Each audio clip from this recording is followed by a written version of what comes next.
Zašto Iran ne prihvaća ovaj nuklearni sporazum? Jer iz naše perspektive apsolutno nema smisla da ga ne prihvate.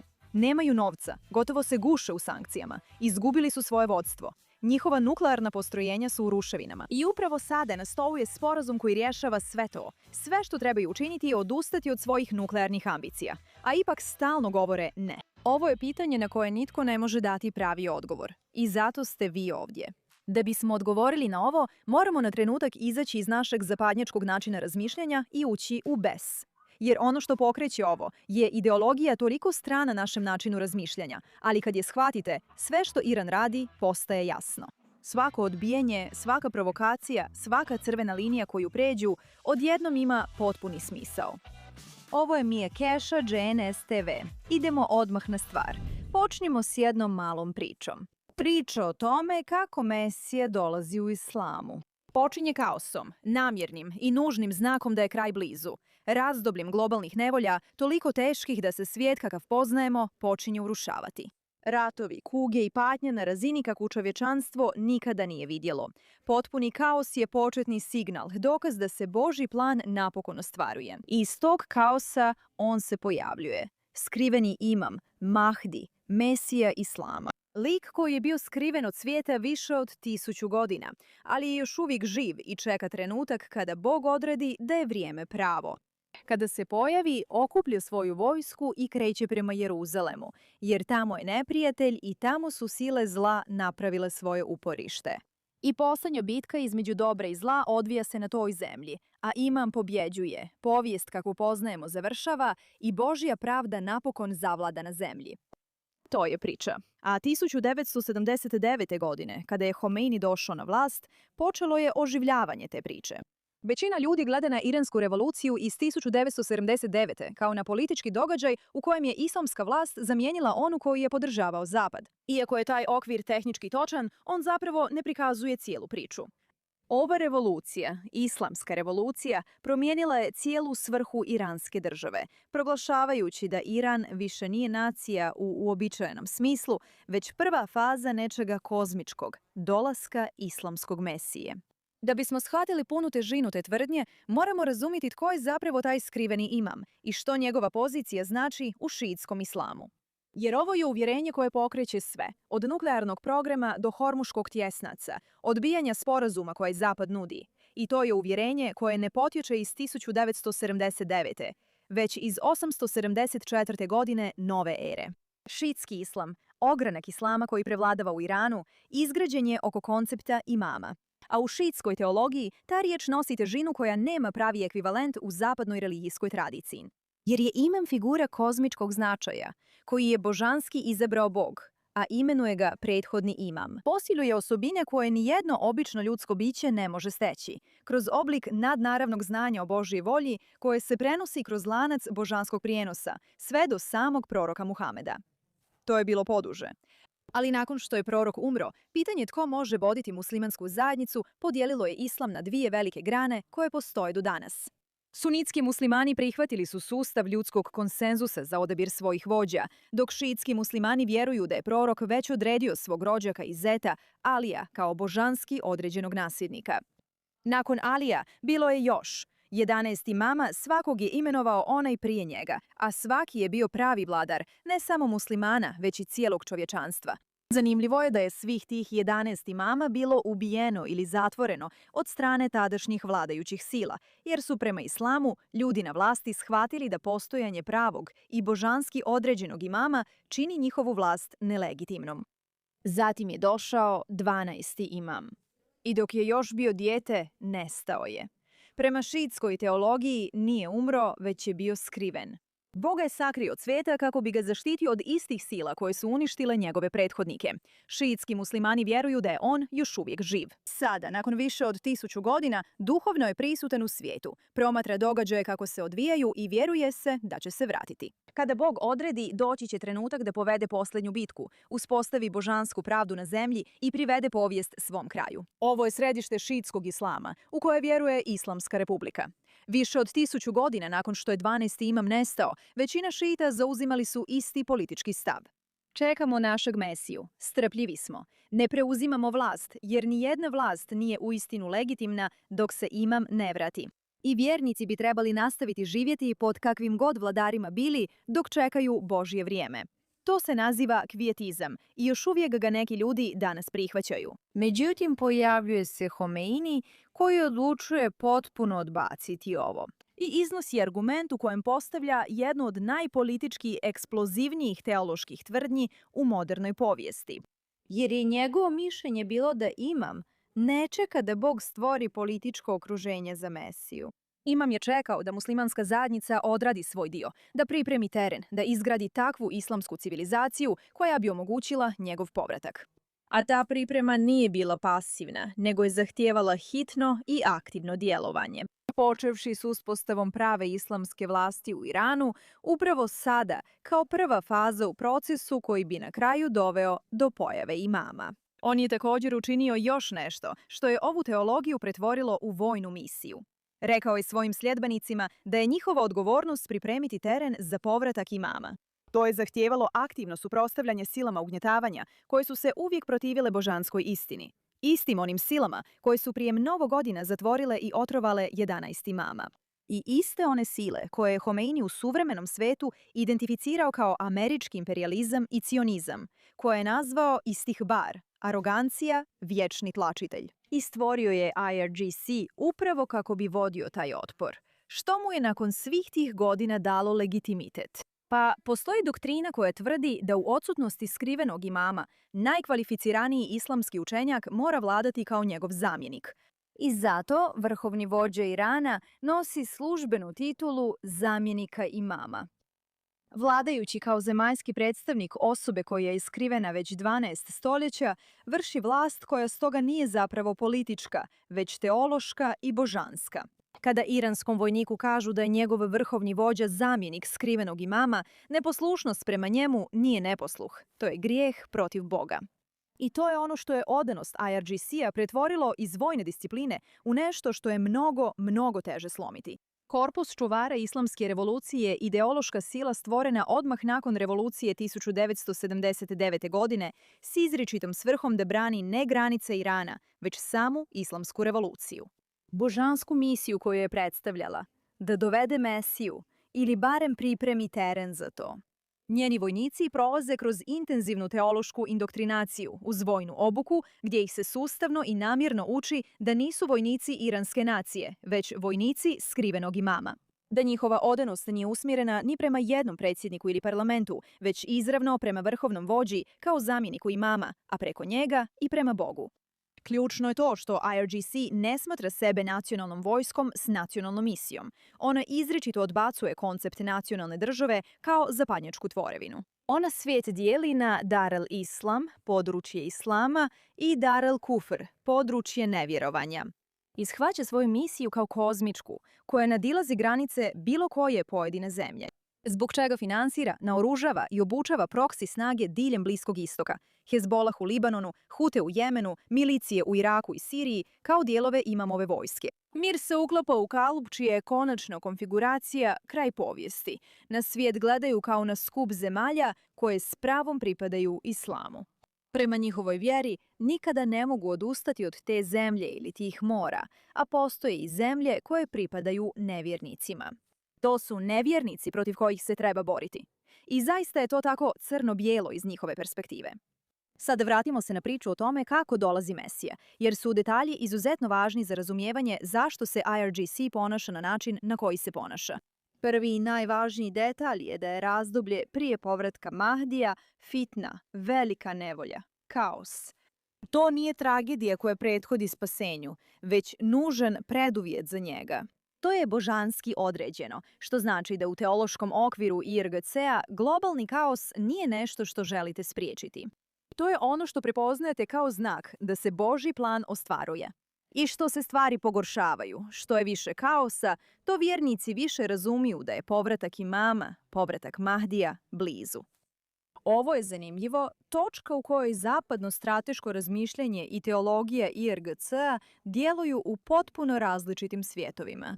Jer svaka institucija koju je Zapad izgradio, čak i ako nisu uspjeli u tome, NATO, Ujedinjeni narodi, sporazumi o kontroli, teorija odvraćanja. Sama diplomacija postoji na temeljnoj pretpostavci da je stabilnost cilj, a katastrofalan sukob neuspjeh. Međutim, teologija IRGC-a im govori da je katastrofalan sukob početak spasenja i da rad na njegovom spriječavanju znači raditi protiv Božjeg plana. Jednostavno rečeno, oni žele kaos, žele zbrku, žele rat, jer to znači da dolazi Mahdi, Mesija. Mahdi se pojavljuje iz tog kaosa u pratnji točno 313 pratitelja, a IRGC iskreno sebe doživljava kao instituciju koja upravo sada priprema te pratioce. U stvarnom vremenu, zbog čega je njihova indoktrinacija toliko potpuna, a spremnost njihovih boraca na smrt toliko apsolutna, jer oni sebe ne doživljavaju kao da se obučavaju za nacionalni rat, već za posljednju kampanju imama. A oni koji prežive, koji se zapravo drže Božjih riječi, možda će biti ti koji će pratiti imama.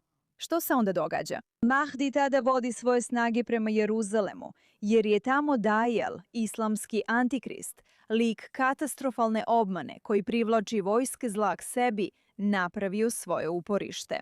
I u detalju, koji uvijek iznenađuje zapadnu publiku, Isus se vraća u tom trenutku jer je u islamskoj teologiji Isus zapravo cijenjeni prorok. I na kraju vremena on silazi i pridružuje se Mahdiju i zajedno progone Dažala do Bab Aluda, današnjeg središnjeg Izraela. I tamo ga uništavaju i time su sile zla završene. Imam uspostavlja Božju pravdu na zemlji i povijest, kakvu poznajemo, završava. Ovo, usput rečeno, objašnjava zašto su toliko duboko uložili u širenje propagande poput Taka Harcena, kako bi naveli sljedbenike Isusa, kršćane, da se okrenu protiv Izraela. Oni razumiju da kršćanska podrška Izraelu stoji na putu povratka Mehdija, ali to je tema za neki drugi put.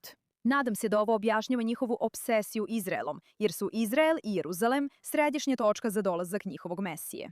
Kad IRGC gleda na državu Izrael, oni ne gledaju samo političkog rivala ili okupatorsku silu na muslimanskoj zemlji, iako ih apsolutno vide i kao jedno i kao drugo.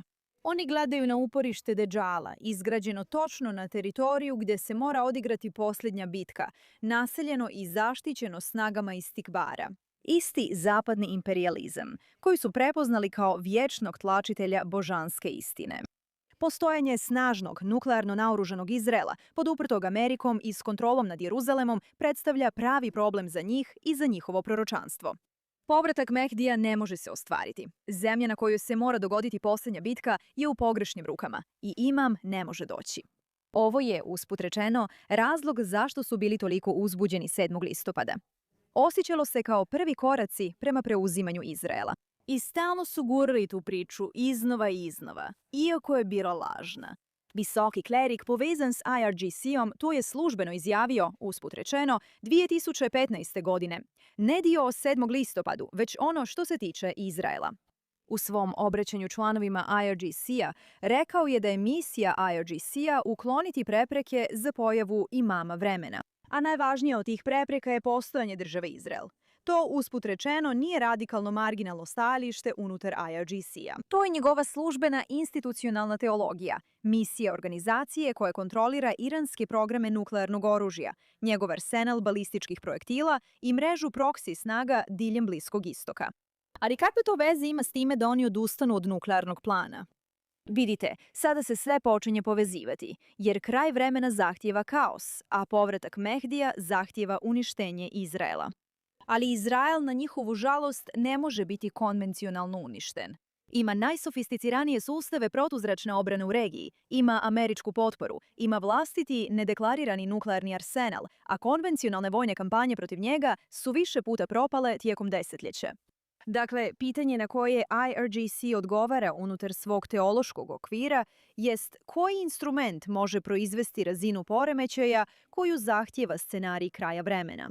Kođe bi sila mogla istovremeno srušiti postojeći poredak, stvoriti uvjete globalne nevolje koji prethode pojavi imama i omogućiti ono što ni jedna konvencionalna vojska nije uspjela postići. A odgovor u njihovom okviru su nuklearno oružje, jer je ono jedina sila koja može uništiti Izrael. I što je još važnije, jer je to jedini instrument sposoban djelovati u razmjerima koje njihova teologija zahtijeva. Jedino što može stvoriti kaos na razini koju opisuje Fitna. Zbog čega nuklearni program nije sredstvo za pregovaranje, niti sredstvo odvraćanja u zapadnom smislu te reči. To je instrument božanske obaveze. Alat koji čini scenarij kraja vremena fizički ostvarivim. I zato odustajanje od njega nije politički ustupak, niti nešto na što će ikada biti spremni pristati. To je čin teološke izdaje. Usput, iz ovoga vidite zašto su toliko opsjednuti neuspjehom Izraela i zašto svugdje naglašavaju da su uspjeli napasti Izrael. Ako se islam i judaizam natječu oko toga kako će Mesija izgledati i da bi islam zapravo bio u pravu, Izrael mora propasti.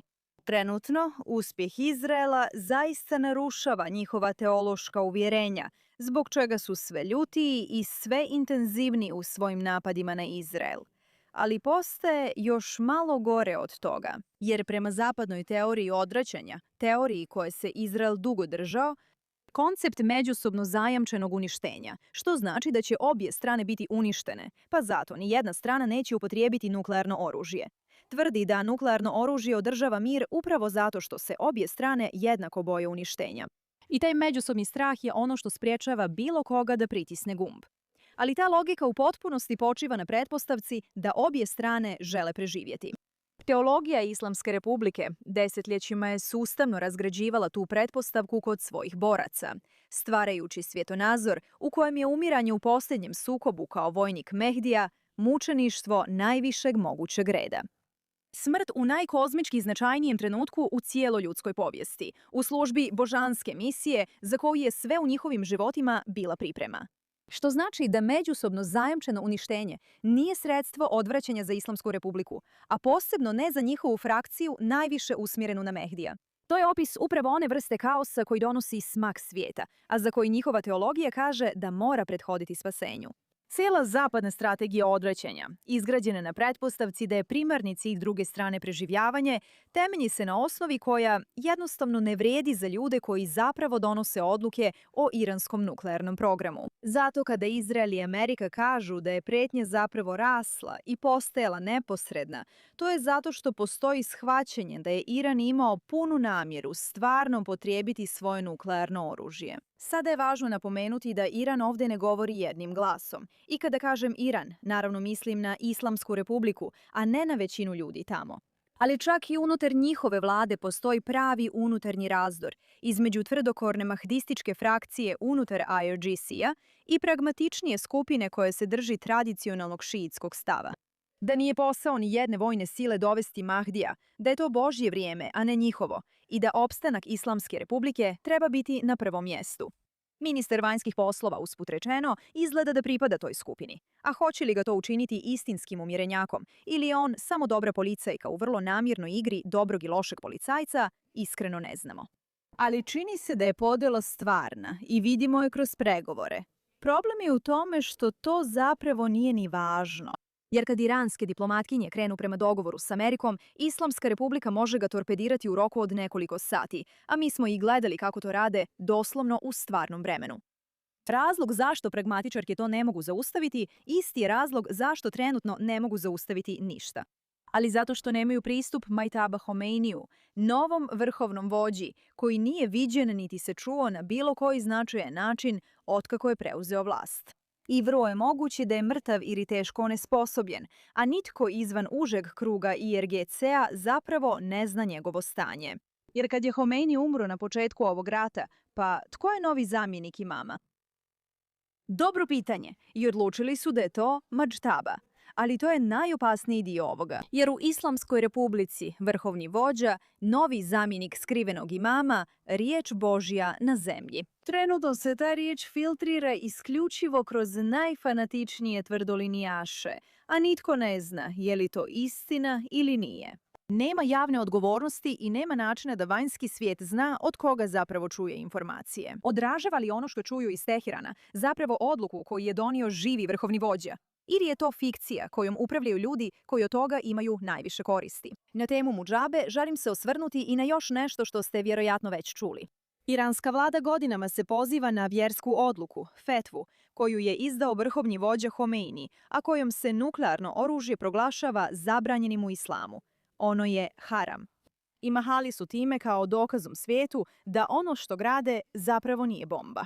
Sada, osim činjenice da se nadam da ste upoznati s pojmom takija, što znači da im je dopušteno javno lagati bez zadrške, kako bi sačuvali čast islama, postoji nekoliko stvari koje trebate znati o ovoj specifičnoj fetvi ako to čujete u nekoj raspravi.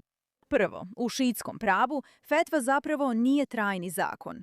To je odluka vezana uz okolnosti trenutka i život učenjaka koji ju je izdao, što znači da se može revidirati ili potpuno poništiti kada se okolnosti promijene. Visoki iranski dužnosnici su to izričito rekli, a jedan bivši diplomat je jasno izjavio da fetva nije trajna i da se može promijeniti ako Amerika ili Izrael djeluju na opasan način. Druga stvar je, međutim, malo jednostavnija. Čovjek koji je izdao fetvu je mrtav. Homeini je ubijen u napadima u veljači, a njegov sin, Mučtaba, je nikada nije ponovno izdao. I tako je s njom nestalo. I jedino vjersko ograničenje koje je iranskim diplomatima davalo pokriće za pregovaračkim stolom. Jedini argument koji je povlačio crtu između njihovog programa i oružja više nije relevantan. Zato nemojte nasjesti na taj argument. Sada Trumpova trenutna ponuda traži od Irana da preda cijelu svoju zalihu obogaćenog uranija i zaustavi svako obogaćivanje na iranskom tlu.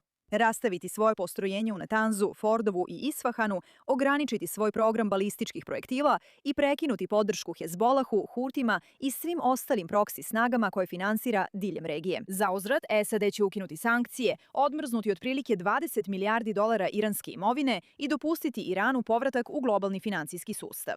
Pri čemu bi jedina dopuštena nuklearna aktivnost bili mali istraživački reaktori za medicinske svrhe, svi iznad zemlje i potpuno vidljivi. Sada, na čisto političkoj i ekonomskoj razini, ovo je sjajna ponuda.